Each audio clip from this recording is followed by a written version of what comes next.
So you want your acre to 2.5 acre plot of land, you want your homestead, you want to be able to put your hands back in the soil and do good work for yourself, your family and for Mother Earth. That is a truth that we have established over our conversations together over these weeks, that tens of thousands to hundreds of thousands of people want to go back to living off the land and being able to do so with no barriers and no limitations.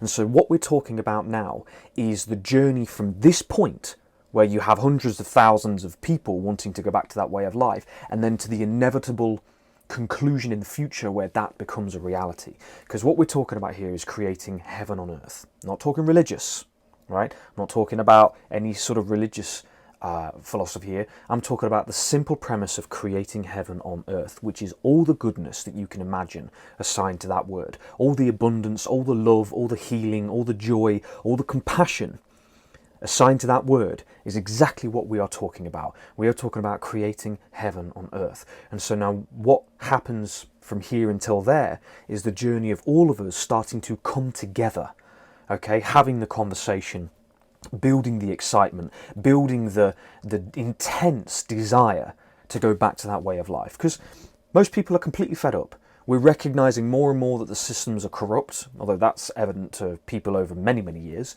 but it's all corrupt, it's all nonsense, it's all absolutely deteriorating beneath our feet. And the one solution for all of the earth and humanity's problems and situations is solved by going back onto the land. Now, the big things here is people talk about money, they talk about restrictions.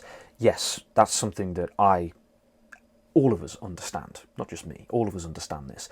And so now we're talking about, in that journey, having the abundance, the means or the capability for many, many villages to pop up, or current existing villages to start to move to a more natural way of life. Because currently we're living by globalization. That means that everything for hundreds of miles in every direction is brought to you, whereas the vast majority of things can be created and made more local to you. So within your village, within your county and within your country, okay? At least it's not coming from halfway across the globe. It's even being made much closer to home. So that's the conversation we're having now. So I'll ask you the question. Where you are on your journey, what is it that excites you? Can you see how to get there? You know, of course we're talking about money, we're talking about land availability, we're talking about being able to do it. And land availability isn't just buying 10 acres or 100 acres, it's having it as a full program where thousands of acres are released to do this. Because if it isn't, Mother Earth, nature, is on a decline. So it has to happen.